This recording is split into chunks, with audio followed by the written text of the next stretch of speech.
नमस्कार जी, मैं मंजू। मई की आज 13 तारीख है और मैं अपने बहन भाइयों को बताऊंगी कि कोलियस जो बहुत ही खूबसूरत लगते हैं, कई रंगों में जो इनके प्लांट्स पाए जाते हैं, तो पत्तों के लिए इन्हें ग्रो किया जाता है फोलिएज के कारण, ब्यूटीफुल फोलिएज के कारण। जो ये पत्ते देख रहे हैं ना, कई रंगों में ये होते हैं। तो मेरे गार्डन में जैसे कि ये आप देख रहे हैं, तो नीचे वाले गार्डन में मेरे ये पौधे हैं। ऊपर भी मैंने कुछ एक प्लांट्स रखे हुए हैं, बट जब बहुत ज़्यादा हाई टेम्परेचर जाता है तो इन प्लांट्स को किस तरह से अगले सीज़न के लिए, नेक्स्ट सीज़न के लिए बचाना है, सेव करना है, तो वो मैं तरीका आपको बताऊंगी। तो जब सर्दियों में ये पौधे होते हैं तो इनकी रंगत बहुत खिली हुई होती है, सर्दियां हो चाहे स्प्रिंग का टाइम हो। तो जब इस टाइम जो धीरे धीरे टेम्परेचर बढ़ता जाता है तो इनके जो पत्तों का रंग है वो थोड़ा डल होने लगता है। तो हमें बस ये सब नहीं देखना है, हमें ये देखना है कि हाई टेम्परेचर में इनकी केयर कैसे करनी है, तो इन्हें किस तरह से हमें बचाना है, अगले सीज़न के लिए सेव करना है। तो वही तरीके मैं सब आपको बताऊंगी। एक तो ये है कि इनके पौधों में आप कभी भी मल्चिंग ना करें। तो ज़्यादा सारे कई सारे प्लांट्स में हम जैसे मल्चिंग करते हैं, मल्चिंग इसलिए करते हैं कि ताकि उसमें लंबे टाइम तक मॉइस्चर बना रहे और हमारे पौधे सुरक्षित रहें। तो पानी की बात करूं, इनके प्लांट्स में आपने एक ही टाइम, जैसे कि मैं अपनी जो मैं केयर करती हूँ मैं बता रही हूँ, कितना मर्जी हाई टेम्परेचर चला जाए तो मैं इन्हें एक टाइम पानी देना पसंद करती हूँ। हाँ, अगर बड़े पॉट में लगे हों तो पौधे हमारे मुरझाते नहीं हैं, और अगर छोटे छोटे पॉट में लगे हों, जैसे मैंने 4 इंची पॉट में भी ये वाला, ये देखिए पूरा फैला पड़ा है पौधा, तो मैं दिखाऊंगी, अलग करके दिखाऊंगी। अभी मैंने ये वीडियो बनाने के लिए रखा है। 4 इंची पॉट में इतना सारा खूब सारा फैल गया है। तो चूँकि 4 इंची का गमला है, छोटा सा पॉट है, और ये भी एक 4 इंची के पोट में लगा है, तो कितनी का खुराक मिल रही होगी। और जो रूट्स उसकी बहुत जल्दी उसकी मिट्टी सूख जाती है और फिर मिट्टी हल्की मॉइस्ट नहीं रहती है। वैसे हल्की मॉइस्ट मिट्टी से पसंद आती है।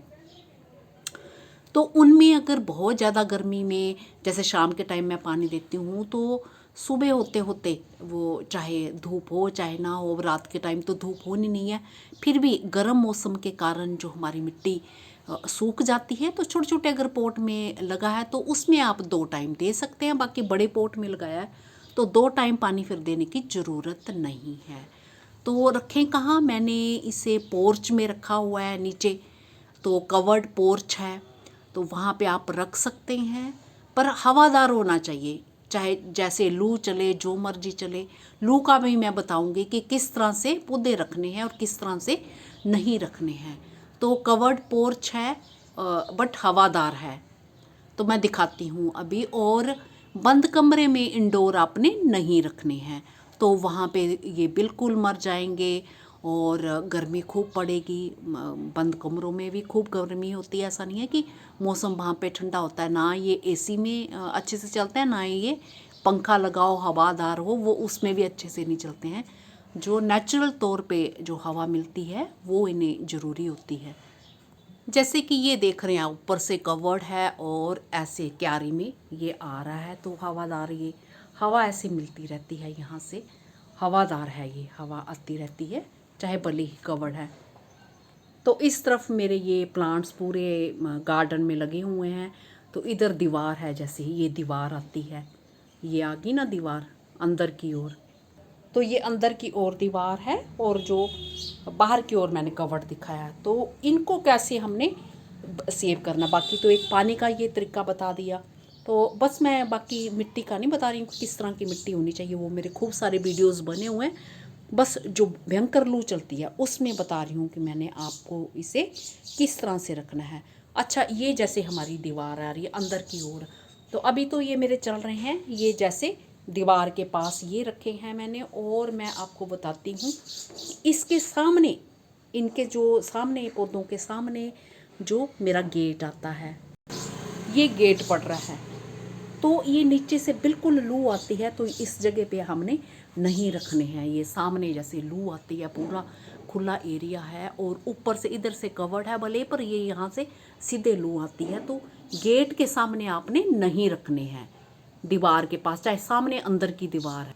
तो मैं फ़र्क दिखाई देती हूँ, जैसे ये गेट है ना, तो ये अंदर की ओर ये ऐसे सामने आ रहा है, तो इधर आपने बिल्कुल भी नहीं रखने हैं। तो अभी तक ये चल रहे थे, तो मैं चलो चला रही थी। तो अभी धीरे धीरे जो बहुत ज़्यादा मौसम में बदलाव होएगा, तो हमें यहाँ पे नहीं रखने हैं। और हमें रखने कहाँ हैं ये भी मैं आपको बताती हूँ। पानी की बात होगी, और ये हो गया कि मैंने ये कवर्ड एरिया में नीचे रखे हुए हैं। तो चलो एक चीज़ और बताती हूँ, जिन भी पौधों पे आपके फूल बन रहे हों, तो वो फूल अभी आपने बिल्कुल भी नहीं हटाने हैं, फूल बनने देने हैं। लास्ट ईयर जब 49 डिग्री तक मेरे यहाँ टेम्परेचर गया था, तो मैंने क्या किया था कि फूल, कुछ एक गमले जो मैंने रखे थे उसमें फूल आ रहे थे, और मैंने ये कई बारी बताया हुआ है कि छोटी छोटी कटिंग्स भी आपने टाइमली तैयार कर लेनी है, तो उनके चलने के चांसेस बहुत ज़्यादा रहते हैं। तो वो भी मैं दिखाती हूँ। तो इनके जो जहाँ भी फूल आ रहे हों, तो वो आपने फूल इस तरह से फूल हटाने नहीं हैं। तो ज़्यादातर टाइम हम ये करते हैं, इनकी पिंचिंग कर देते हैं ताकि हमारा पौधा बुशी हो। पर जब ये गर्मियों का टाइम आता है तो हमें नहीं हटाने हैं। तो बाई चांस जब टेम्परेचर बहुत ज़्यादा हाई जाता है और लगातार गर्मी रहती है, तो इसके पत्ते पूरे जल जाते हैं।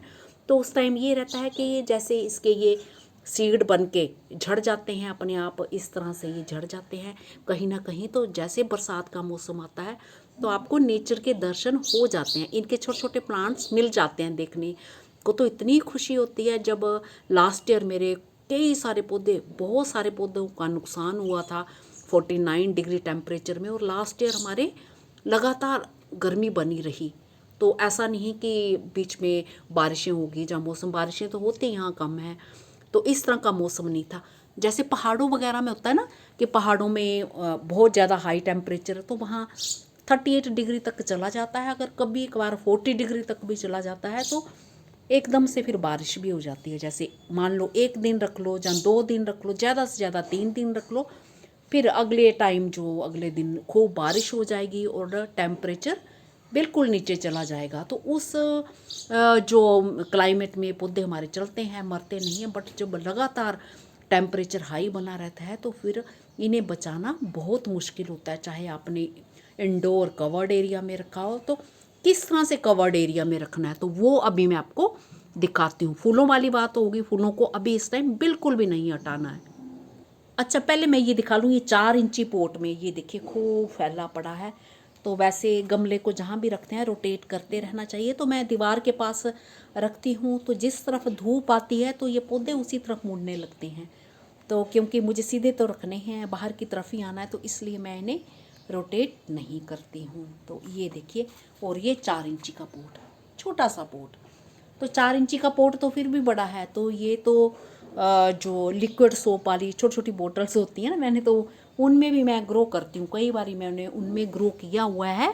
पर वर्मी कंपोस्ट होनी चाहिए, उसमें मिट्टी भी मिली होती है, तो उसमें खूब अच्छे से ये चलते हैं। इसी तरह से और भी 4 इंची पोट में मेरे लगे हैं। तो इनकी मिट्टी जो ड्राई अगर हो जाए बहुत ज़्यादा गर्मी में, तो फिर 2 टाइम पानी डाल सकते हैं। तो अब चलो, ये तो मैंने बता दिया कि जहाँ पे सीधी हवा आती हो, जैसे लू चलती है, तो गेट के सामने ये मैंने रखे हैं, तो लू चलेगी, सीधी पड़ेगी, और लू में ये जब ये झूलेंगे तो ये पूरे हमारे मर जाएंगे। तो ऐसे हमें नहीं रखना है। और ये जो हमारी बाहर की दीवार है, तो बाहर की दीवार जो सीधी लू को आने से ये पौधे लगे हैं ना, बाहर की दीवार, ये ऊपर का हिस्सा है, ये नीचे का हिस्सा। तो ये पौधे जो हैं हमारे, और ये दीवार, जो दीवार लू को, सीधे लू को चलने से रोक रही है। वैसे तो पूरे एरिया में, पूरे हिस्से में गर्मी तो रहती है। जैसे ये क्यारी के सामने का हिस्सा, भी क्यारी दिखाई मैंने, बाहर की दीवार दिखाई, तो सामने का हिस्सा तो वो लू रोकती है।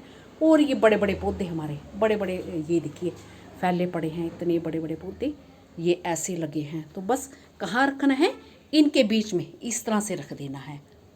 तो इस तरह से ये है कि सीधी लू से गर्मी तो रहेगी, गर्मी तो हर हिस्से में रहेगी, क्योंकि गर्म मौसम रहेगा, लू रहेगी, तो लू रहेगी। बट जब लू चलती है, हवा बहती है जब, और पौधे हिलते हैं हवा से, वो नहीं होना चाहिए, सीधी हवा में नहीं रखना चाहिए। तो ऐसे बचाव होता है। तो इस तरह से ये बड़े बड़े ये देखा, ये बड़े बड़े पत्तों वाले ये पौधे मेरे गार्डन में लगे हैं और इनके बीच में मैं इस तरह से बना के रखती हूँ। ये ऐसे रखने हैं ताकि वो दीवार जो सीधी लू को चलती लू को रोक पाए और ये हमारे सेव हो जाएं। तो इस तरह से बस ये तरीका है, मैं यही तरीका अपनाती हूँ। तो मेरे ख्याल से वीडियो आपको पसंद आया होगा। या फिर क्यारी के जैसे ये नीचे वाले हिस्सों में आप ये यहाँ पे रख सकते हैं, ये क्यारी के बीच में रख सकते हैं। बट फिर हमें ये है कि पानी का ध्यान देना है। पानी अगर बहुत ज़्यादा हो जाता है तो इन्हें मैं हर रोज़ ही शाम के टाइम हर रोज़ मैं इन्हें शावर कराती हूँ। कोई भी जैसे मेरे पौधे हैं तो हर रोज़ इन्हें मैं शावर कराती हूँ। अगर फिर ओवर वाटरिंग हो जाती है तो फिर हमारे पौधे भी वो उससे ओवर वाटरिंग से भी मर सकते हैं। तो अगर आप ऐसा करते हैं कि छोटे छोटे पोट रख देते हैं, जैसे शावर कराने के टाइम उन्हें उठा लीजिए, उसके बाद आप फिर इन पौधों के नीचे रख दीजिए, तब भी आपके पौधे आराम से बचेंगे। वो सीधे डायरेक्ट जो लू उन्हें नहीं लगेगी। बट उससे क्या होगा कि आपको बहुत मेहनत करनी पड़ेगी। तो आप सोच लो, बड़ी ज़्यादा मेहनत करना चाहते हैं तो इस तरह से भी कर सकते हैं, और जैसे मैंने बताया कि इस तरह से सामने दीवार बड़े बड़े पौधों के पास रख के वैसे भी कर सकते हैं। एक नज़र मेरे ये जो लेमन प्लांट पे जो बारहमासी वाला है, इतने सारे ये लेमन्स इस पे लगे हुए हैं। बट ये शायद आपको अच्छे से ना दिख रहे हों क्योंकि कच्चे हैं ना, तो ग्रीन पत्तों के साथ ये दिखते नहीं हैं, ज़्यादा अच्छे से दिखते नहीं हैं। ये देखिए इतने ढेर सारे ये लगे हुए हैं, ये देखिए बारहमासी। तो मेरा ख्याल है अब आपको समझ आ गया होगा कि बड़े बड़े पत्तों के बीच में ऐसे हवादार भी ये जगह बनी रहे और ऐसे ऊपर से जो ये लू से भी ये बचे रहें, किस तरह से रखने हैं। इसी के साथ नमस्ते जी, शुक्रिया।